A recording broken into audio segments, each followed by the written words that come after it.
Sa nakaraang video ay natapos tayo kung saan isang ang misteryusong plano ang nabuo ni Liang Yu na agad din itong ipinagbigay alam sa ating bida kung saan ang kalalabasan nito ay ang parihong kapakinabangan ng magkabilang panig. Dahilan upang sangayonan ito ng ating bida gayong maganda din daw naman ang naisip ng balimbing na si Liang Yu. At matapos nga ng tagpo sa dalawang ito ay lumipat naman ang eksena sa Asher Feather Clan at dito nga ay makikita ang labis na tuwa sa mukha ng ating bida dahil sa kanyang nakita pagka-uwi niya ng clan. Kung saan ito pala ay si Master Shu Li na naparito para makipag-usap kay Ye Xinghe patungkol sa mga bagay-bagay na nagaganap sa pagitan ng Asher Feather Clan at ng Dark Moon Family. Di pa man nga lang nakakaupo ang ating bida ay agad nang nagsalita si Master Shu at ayon dito na pumarito daw siya para gayong nakaabot sa kanya ang balita patungkol sa ginawang pagsasalba ng Asher Feather Clan sa ibang mga nakaligtas sa madugong pag-atake ng Dark Moon Family. At ang ibig sabihin lamang daw nito na malinaw na tinatanggap ng Asher Feather Clan ang gerang sinisimulan ng Dark Moon Family. Na agad din namang tinugunan ng ating bida at may pagtataka niyang nilinaw sa kanyang master kung ano daw ang ibig sabihin nito sa kanyang mga sinabi. Na agad din namang tinugunan ni Master Shu para linawin ang kanyang ibig sabihin kung saan dahil nga daw sa ginawa ng Asher Feather Clan na pagsasalba ng mga refugee na nangangahulugan lamang ng pagdideklara ng gera ay siya bilang Vice Principal ng Heavenly Star Academy ay di makikisangkot sa labanan na sana daw ay maunawaan ni Ye Xinghe. Minsan na daw niyang sinubukang lumampas sa linya nung unang araw na maganap ang labanan ng Asher Feather Clan at Dark Moon Family subalit di na daw yun mauulit pa gayong iba na daw ang kaganapan ngayon at sana daw sa di niya pakikisangkot ay di siya pagtaniman ng sama ng loob ng ating bida. Na may pagkaseryoso namang tinugunan ng ating bida at ayon dito na wala daw dapat ipag-alala ang kanyang master gayong wala daw siyang plano na mas pahirapan pa ang kalagayan nito. At para sa kanya daw ay napakalaking pabor na ang ginawa nitong pagtulong sa kanila kamakailan at bukod pa daw dun ay masaya na din daw siyang madaming nakasubscribe sa channel. Ang sinabi namang ito ni Ye Xinghe ay agad na tinugunan ni Master Shu at ayon dito na kung ganun daw ay papayuhan na lamang niya ang ating bida gayong kailangan daw nilang mag-ingat dahil ang Dark Moon Family ay may napakalakas na background na di dapat nila banggain.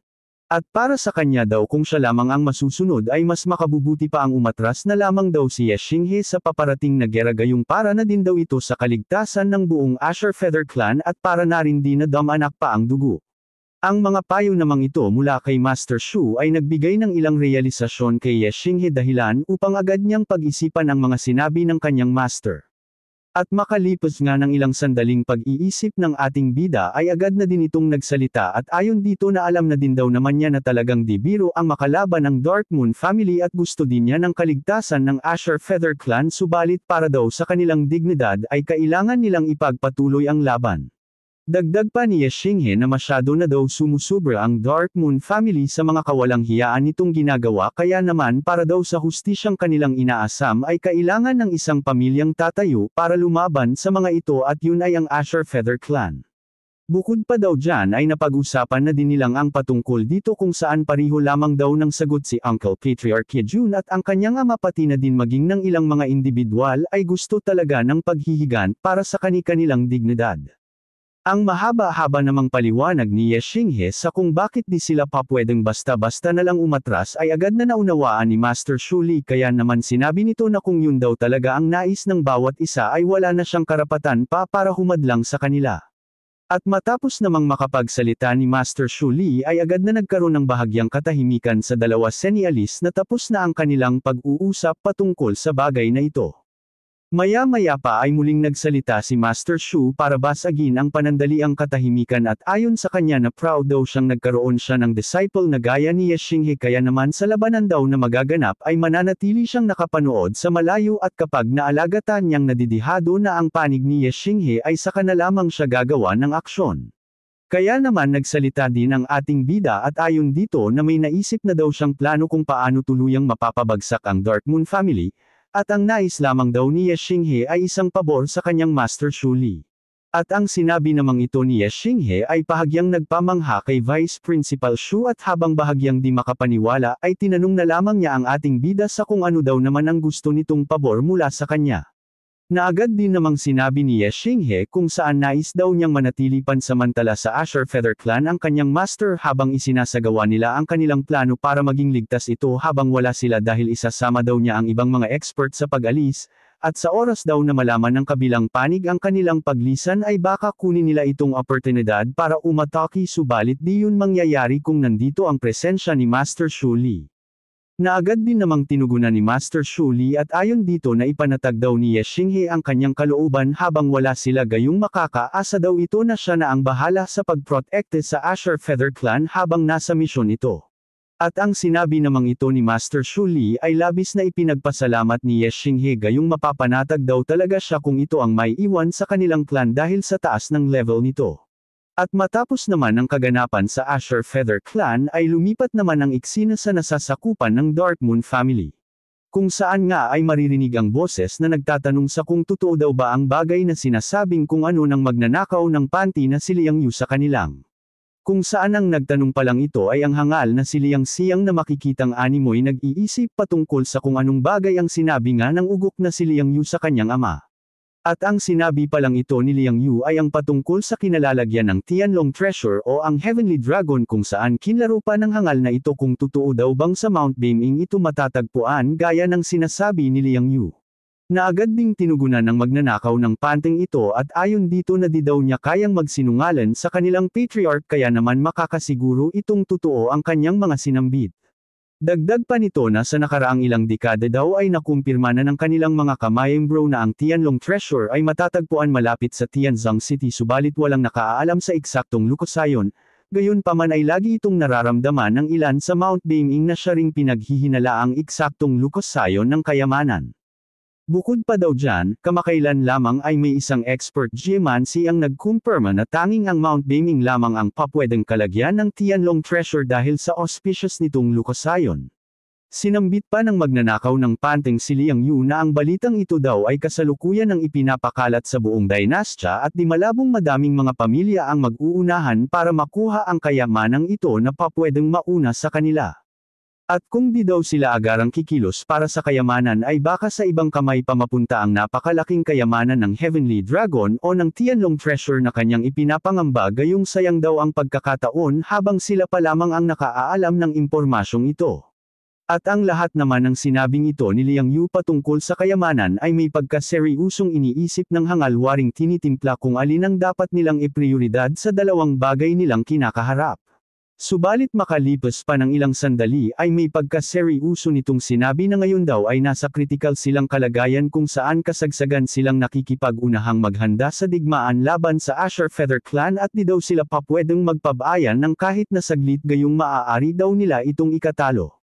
May pagkaseryoso pa nitong tinanong sa hangal na si Liang Yu kung papaano na lamang daw kung unahin nga nila ang paghahanap ng kayamanan at bigla silang atakihin ng Asher Feather Clan. Ano na lamang daw ang mangyayari sa kanila? Na agad din namang tinugunan ng hangal ng may pagkakumpiyansa at ayon dito na wala daw namang dapat ipag-alala ang kanilang patriarch kung uunahin nila ang kayamanan ng Heavenly Dragon. Gayong kung sa kanilang kamay daw mapupunta ang tagumpay na makuha ang Tianlong Treasure ay wala nang magagawa pa sa kanila ang maliit na pamilyang gaya lamang ng Asher Feather Clan o kahit pa maging ang North Guardian Lord Mansion pa daw ito. At habang nagmumukang ugok ay may pagkaseryoso nitong sinabi na isipin na lamang daw ng hangal nilang patriarch ang maaari nilang magawa dahil sa napakalaking kayamanan kung saan magagamit daw nila ito para mag-hire ng libo-libong expert at lalo pang mapalakas ng 10 dubli ang kanilang private army. At sa oras nga daw na magtagumpay sila sa pagkuha ng Tianlong Treasure ay magiging pinakamalakas na buong rehiyon ang kanilang Dark Moon family na mas higit pa sa North Guardian Lord Mansion. At ang sinabi ngang ito ni Liang Yu ay labis na nagpagulantang sa hangal gayong naisip niya ang posibilidad na mangyari nga ang bagay na yun kung mapapasaka nila ang Tianlong Treasure.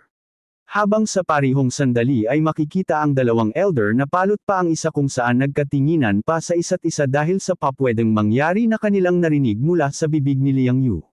Maging si Liang Xiang na isang hangal ay nabuhayan ng pagkapatay gutom gayong napatingin pa ito sa ugok niyang anak na pinaglalaroan lamang sila.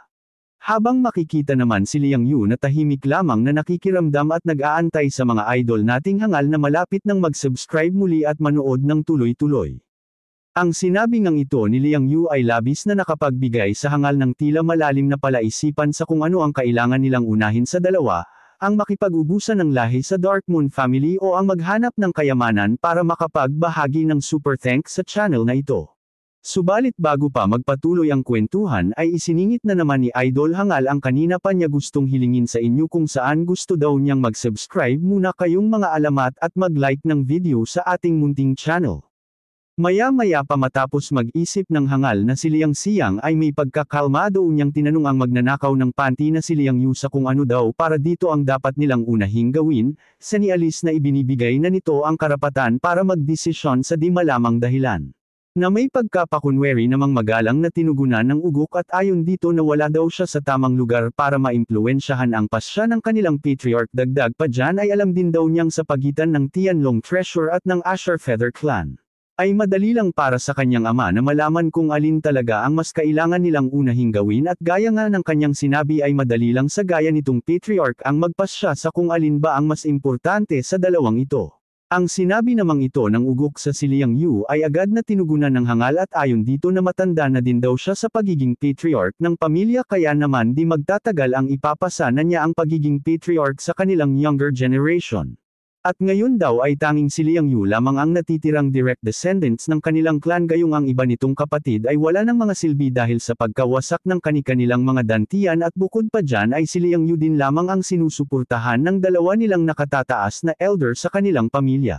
Kaya naman ang posisyon ng pagiging patriarch na pinanghahawalan niya ay walang dodang kay Liang Yu mapupunta anumang oras dahil ito na lamang ang natatanging karapat dapat sa titulo ng pagiging susunod na patriarch ng kanilang Dark Moon family. Kaya naman ngayon na daw ang panahon para malaman niya kung may kakayahan nga ba ang ugok niyang anak na humawak ng titulong patriarch ng pamilya sa pamamagitan ng pagpapasya nito sa ganitong uri ng sitwasyon. At ang sinabi namang ito ng hangal ay agad na ipinagpasalamat ni Liang Yu subalit kabaliktaran naman sa kanyang iniisip ay sinambit nito ng may pagkaseryoso na wag na daw siyang pasakayin pa ng kanyang ama sa mga ganitong pakulo gayong batid naman niya ang katotohanan na gumagastos ito ng malaking halaga ng kayamanan mapagaling lamang ang hangal na si Liang Shu na gusto nitong maging patriarch. Ganun pa man ay agad na din niyang sinambit ang kanyang opinion kung saan mas kailangan daw nilang unahin ang paghahanap sa Tianlong Treasure at para magawa ito ay gagawa sila ng kasulatan sa City Lord Mansion upang hikayatin itong pumagitna sa kanila habang nakikipag-negotiate sila sa Dark Moon family at sigurado namang matutuwa ang Azure Feather Clan sa oras na magpakita sila ng kahinaan sa kanila at magtalaga ng ceasefire.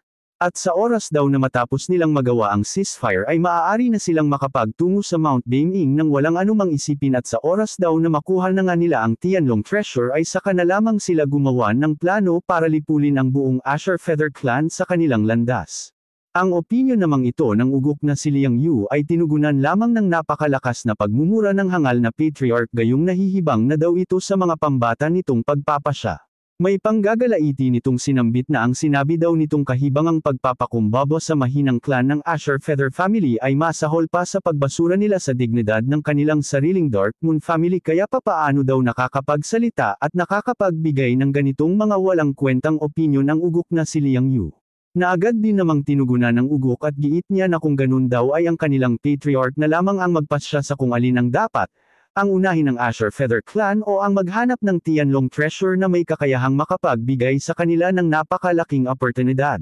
Subalit sana daw ay isipin muna ng hangal niyang ama na sa oras na unahin nilang makipaglaban sa Azure Feather Clan ay siguradong di na sila aabot pa sa Tianlong Treasure at mawawalan sila ng pagkakataong makuha ito na isang nakakapaghinayang na pagkakataong minsan lamang dumating sa kanilang henerasyon. At sa sinabi namang ito ng ugok na si Liang Yu ay bahagyang napaisip ang hangal na si Liang Xiang kaya naman kinlaro pa nito sa isang elder kung totoo daw ba talagang merong Tianlong Treasure ang nag-e-exist sa mundo. Na agad namang tinugunan ng elder na tinanong ng hangal at ayon dito na ang impormasyon daw patungkol sa Tianlong Treasure ay nagmula sa isa nilang disciple na naka-assign sa Mount Baiming.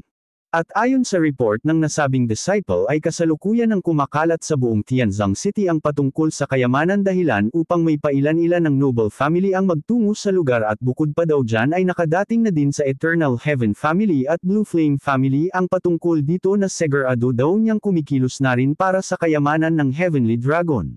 Ang sinabi namang ito ng isang elder na mahaba ang buhok ay agad na pinaniwalaan ng hangal na si Liang Yu, subalit di parent siya makapaniwalang talagang may ganitong uri ng kayamanan, ngunit ganun pa man daw ay di sila dapat magpauli. Ang sinambit namang ito ng hangal na si Liang Xiang ay agad na narinig ng ugok, dahilan upang mapangiti ito ng bahagya, habang bakas sa mukha nito ang kasiyahan na sa mga plano niya umaayon ang lahat. Maya-maya pa muling tinanong ng hangal na si Liang Xiang ang ugok niyang anak patungkol sa sitwasyon kung saan napakadami na daw pala ng mga noble family at ibang clan ang nagpunta sa Mount Beiming, kaya papaano daw naman sila makasesigurong sa kanilang kamay mapupunta ang Tianlong treasure. Na agad din namang tinugunan ng magnanakaw ng panty na si Liang Yu, at ayon daw sa report ng kanilang disciple na naka-assign sa Mount Beiming ay nakakalap na ito ng napakadaming clue patungkol sa lugar, dahilan upang mapag-alaman nilang nasa northern face ng Mount Beiming matatagpuan ang kayamanan na di alam ng ibang pamilya. At sa kanyang tingin, kung magtatagumpay sila sa paghahanap sa Gemincer expert at magsisiyasat sa buong paligid ng northern face ng bundok, ay siguradong sila ang unang makakahanal ng Tianlong treasure na inaasam-asam ng lahat ng mayayamang pamilya.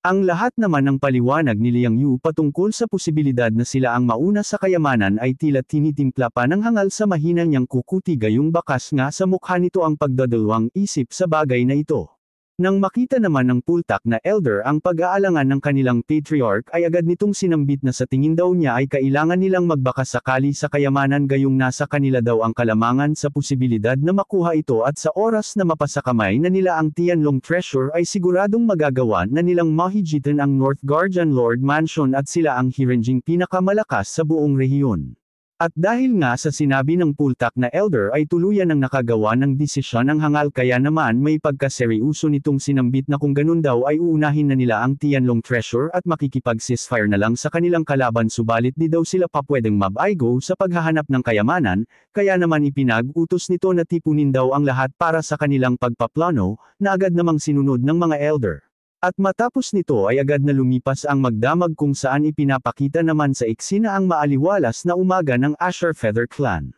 Kung saan sa isang silid na ipinakita kanina ay narito pala si Xia Yuning na makikita nating tila nagpapa-fresh ng katawan, gayong tahimik itong naliligo sa kanyang bathtub na animoy enjoy ang init ng tubig sa kanyang katawan. Nang biglang pumasok ng walang palem man lang ang ating matinding bidang si Ye Xinghe, at sa malakas na tinig ay binati nito ang dalaga, habang tila wala lang kay Ye Xinghe ang hubot-hubad na katawan ni Xia Yuning na naliligo sa kanyang harapan. Ang biglaan namang pagsasalita ni Ye Xinghe sa likuran ni Xia Yuning at pagpasok nito ng walang palem man lang ay labis na ipinanlako ng kanyang mga mata, dahil sa pagkagulat at sa nahihiyang tinig ay sinigawan niya si Ye Xinghe para patalikurin. At dito nga, habang napatalikod si Ye Xinghe ay dali-daling nagbihis si Xia Yuning ng kanyang magandang kasuotan na bagay naman sa kanya. At matapos niyang magbihis ay napatingin pa ito kay Ye Xinghe na animoy nahihiya base sa pamamula ng kanyang mukha. At nang lingunin naman siya ni Ye Xinghe ay di na niya napigilan pang di sumabog sa sobrang hiya, kaya naman kumari pa na lamang bigla iyon ang takbo papalabas, habang naiwan si Ye Xingheng walang alam sa nangyayari. Subalit sa di malamang dahilan ay tinitigan lamang ni Ye Xinghe ang dalaga habang may ngiti sa kanyang mga labi. Pero kahit nga naman sino mga idol honey, talagang mapapangiti dahil sa kung anong ngumiti na kanyang naaninag sa tubig. Matapos naman ito ay lumipat ang eksena sa paglalakad ng dalawa ng magkasabay na animoy patungo sa isang misyon. Maaliwalas na paligid at tila walang anumang problema sa araw na ito, animoy masaya ang umaga ng biglang. Abangan sa susunod nating video ang mga kaganapan, kung saan makikita nga dito ang mabilis na pagtakbo ni Uncle Patriarch Jun, at bakas sa mukha nito ang panghihingal sa di malamang, dahil na para bang may panibago na namang problema ang kanyang dala. Sa susunod ding episode ay makikita nating tuluyan ng magtatango ang Dark Moon family sa Mount Beiming para mag-hunting ng Tianlong treasure kasama ang mismong hangal na Patriarch at ang abot langit ang tuwang si Liang Yu. Abangan natin ang iba't ibang uri ng problema na kakaharapin ng mga hangal at ang pagpapakita ng mga bagong karakter na nagtataglay ng di pangkaraniwang lakas na may posibilidad na makalaban ni Ye Xinghe. At dahil umabot ka sa huling segundo ng ating video ay masasabi kong isa ka talagang alamat idol, subalit kung di mo nagawang mag-subscribe kanina dahil nakapokus ka sa panunood ay ngayon muna subscribe ang ating channel kasama ng bell icon na may kapangyarihang makapagbigay ng signal sa iyong cellphone kada may upload tayo. Hanggang sa muli mga kaibigan, paalam!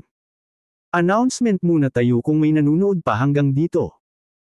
Mga idol, hangal, gusto ko lang sabihin na muli nating babaguhin ang mga thumbnail na ating makikita bago mag-play ang video at ang ilalagay nating pamalit sa luma nating ginagamit ay ang thumbnail din na ginamit natin sa episode 1 and 2 ni Yes Xinghe, gayong mas nagagandahan ako dito.